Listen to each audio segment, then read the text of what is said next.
আমরা কিছুই করতে পারিনি আল্লাহ, রমজান মাসে আমরা কিছুই করতে পারি নাই। আমাদের মতো গুনাহগারকে আল্লাহ তুমি সেই কাতারে শামিল করো। পুরো রমজানে আমরা আমাদের গাজার ভাইদের জন্য কিছুই করতে পারি নাই, একটা টাকা সাদাকা পাঠাতে পারি নাই, ওদেরকে এক বেলার খাবার দিতে পারি নাই।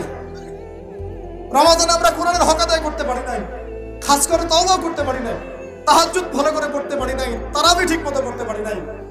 রোজা রেখেছি গদবাঁধা রোজা রাখার মতো। আল্লাহ যেভাবে তোমার নবী সাহাবীরা আমল করেছিলেন এরকম আমল আমরা করতে পারি নাই। তাও তোমার ক্ষমা, তোমার দয়ায়, তোমার রহমতে আজকে আমাদেরকে ক্ষমা করো এবং এই শিক্ষাগুলো থেকে আমাদেরকে ভবিষ্যতে তৌফিক দান করো, যাতে করে আমরা তোমার রেজামন্দির মতো করে জীবনযাপন করতে পারি, গুনাহমুক্ত জীবনযাপন করতে পারি, ইসলামের জন্য একদম জান মাল সময় শ্রম উজাড় করে দিনের খেদমত করতে পারি।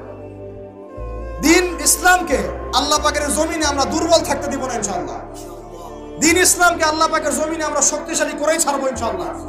দিন ইসলামকে আমরা আল্লাহ পাকের জমিনে বিজয়ী করেই ছাড়বো ইনশাআল্লাহ।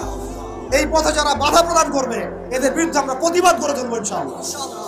আল্লাহ রাব্বুল আলামিন আমাদের সবার দিনের মধ্যে দিন ইসলামের প্রতি খাস মহব্বত দান করেন, কোরআনের মহব্বত ঢেলে দেন, ঈমানের মহব্বত ঢেলে দেন, সুন্নতের মহব্বত ঢেলে দেন এবং সাহাবীওয়ালা জিন্দেগি আমাদেরকে যাপন করার তৌফিক দান করেন।